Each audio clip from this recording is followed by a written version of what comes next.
Hi, everyone. I'm Mark, poet with guitar, and welcome to Poets React, in which four poets and yourselves all react to a poem for the first time we've never seen, we've never discussed amongst ourselves, and it's open for you to please join us as well on YouTube and on Facebook and be part of the conversation. Marissa. Hello, beautiful poets! I'm so glad to be here. I am Marissa. I am a poet from Albuquerque, New Mexico. Don't forget, while you're watching us tonight, comment in the chat, ask us questions, especially if it sparks controversy. We love to work with the chat. So there you go. Lawin. Hi, everyone. Thanks, Marissa. Hi, I'm Lawin from Manila in the Philippines. And, well, what they said. Okay. Other than that, do the like thing and the subscribe thing and the whatever thing on all social platforms because you want to. So, hi, this is Kemlyn, your Arizona-Singapore connection. We are so excited about our mystery poem. And so, without further ado, send in the poem. Your psalm-filled phrases become putrid pity, fed to me in the guise of beautiful floral sentiments. Your bountiful sorrow at my disbelief, handed to me with cruelty, masked as care. You give your celestial salutations from the tips of malicious tongues tipped in wickedness. Words said with worthy mouths utter sentences of ruinous turpitude. You say I'm detrimental to the divine when verse doesn't fall from my bonny lips, and you ravish the loveliness from my sorrowful facade. Your words a slap in my face. Your unprincipled eyes find fault in the faultless, turn my charm into the unrighteous. Tell me my wretchedness reflects society's vile, pushing away the finest of even the most heavenly of myself. My admirable assets absent-mindedly become unlucky in your pious, neglectful eyes. I'm immoral in my atheism, no matter where that comes from. You hate me, don't you? Along with the questions I ask about scripture. You hate me, don't you?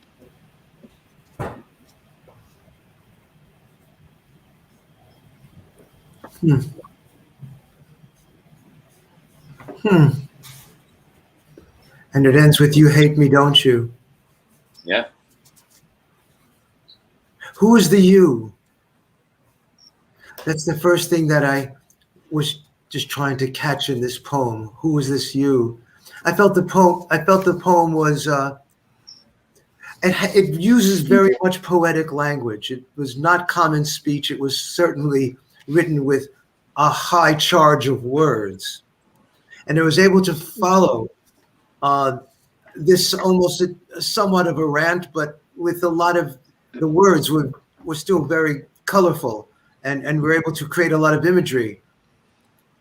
But I think the you is a very generalized you. And I think I wanted to feel a little bit more focus on that particular point because I wasn't sure. Well, I'm on the other side of the fence of that one, Mark. To begin with, for me, it was clear that it was railing against victim shaming. I'm sorry? Against victim shaming as a piece, right? And it was railing against the religious / moral, establishment. Really talking about the pious and pious yet neglectful eyes, right? Who turn my gifts, my physical gifts, into crimes, and so on and so forth. And the you was clear to me. But even more disturbing is again how pervasive how pervasive this experience is for people. I mean, it's a sin just to wear the wrong clothes. Come on. Right. Yeah. I think it's very interesting. Like, I always use the example of whenever you point a finger there's 4 pointing back at you, right? And so for me, it's very interesting because the you is usually you.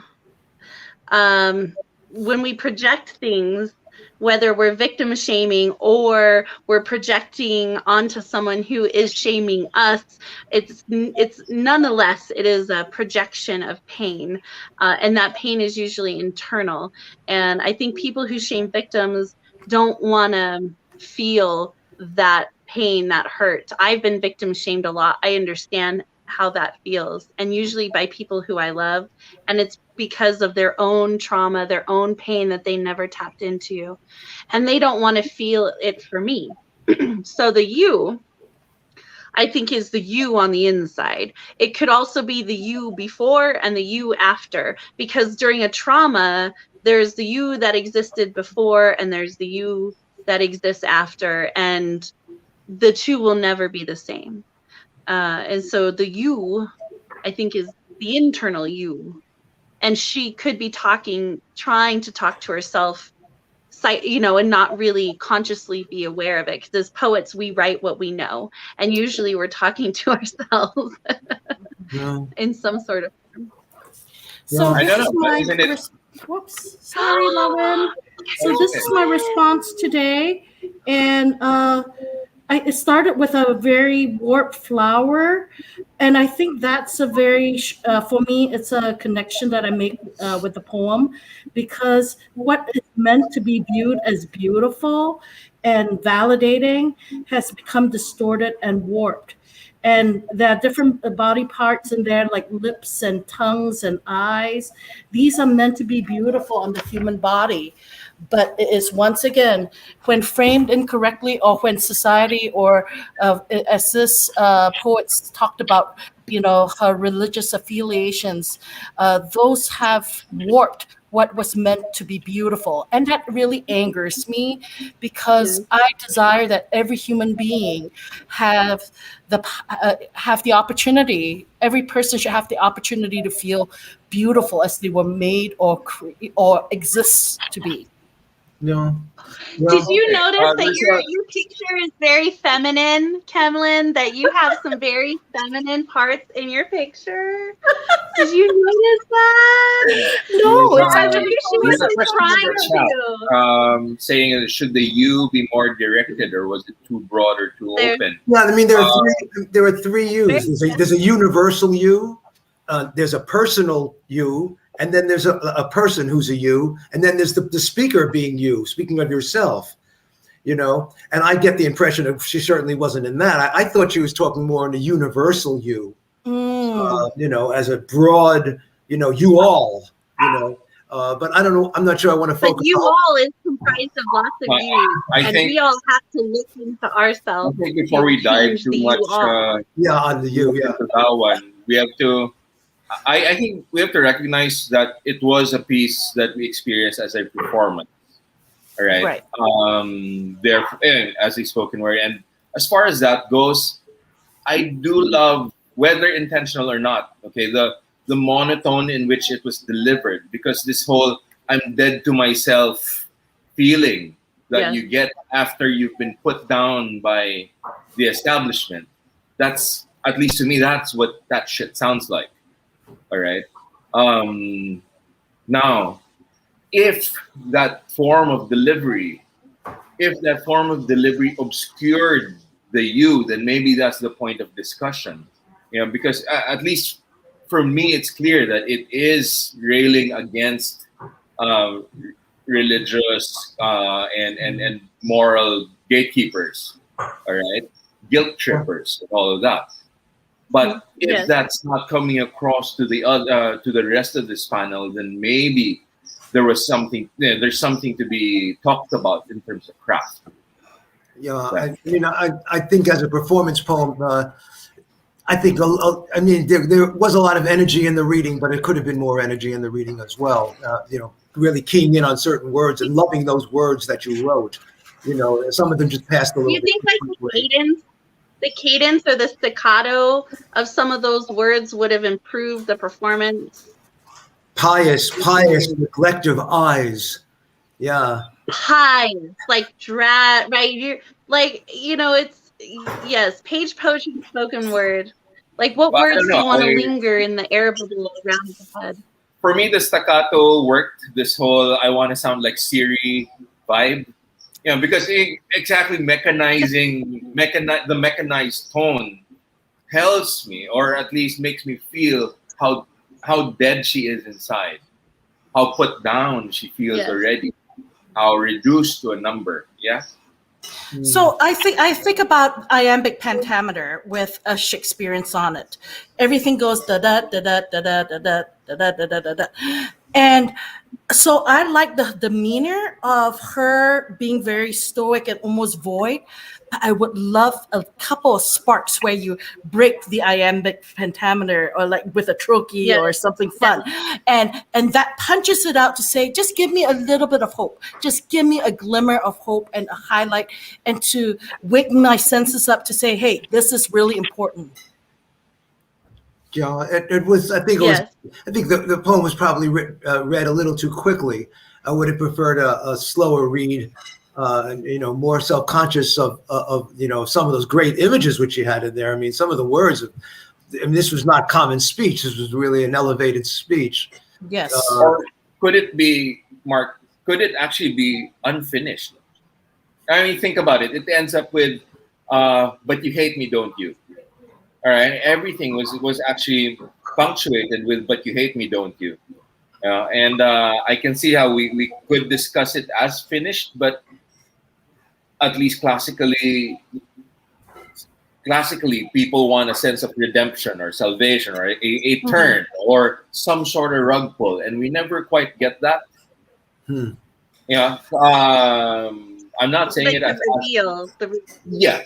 It's the prestige, as far as magic goes. I mean, So I'm I think- totally okay with Go ahead. not being redeemed at the end of a poem. Like, I'm okay with being dark and twisted, and you drag me through the mud, and then you let me die a slow death, and I'm still not dead by the time the end of the poem is, but I wish I was. I'm okay with that. Like, I don't have to feel good at the end of a poem. I just want to feel something. I want you to change the way I feel from the moment you open your mouth to the moment you close your mouth. I want to go on a journey where I feel something, where that evoked, that I took away something. And if that's pain, I'm okay with that. You can hurt me all you want in a poem. I can take the pain. I don't have to be coddled. I don't have to have it sugar coated. But yes, I would say do something to like stab the knife in further or redeem me. Like, go one way or the other. The last that line make sense? was a question, wasn't it? Was it not? Yes. You hate me, don't you? It could have been a Or don't you? rhetorical one. That's like, yeah. Because I think there was an issue and something to discuss in terms of poetry and ending a poem with a question. And sometimes it works very effectively. Other times it kind of leaves you to hang out to dry a little bit, You gotta play the game a little earlier. If you're gonna play with your reader or your audience and you're gonna toy with them with a question at the end, then you should probably like lube them up ahead of time. Oh my goodness. I would love, Right, I'd love to I hear. don't want to cut anybody off. I'd love to hear the poem again. Actually, We're getting ready. with that. But anyway, we're closing. Closing We'd up. love last to thought. hear more comments from the audience as well. Yeah. All right, I love that. Yeah. So There's my never enough time for recommendation this. is read it multiple times in different ways and poet, and see which one really draws yourself into your poem. Thanks. Yeah. Well said.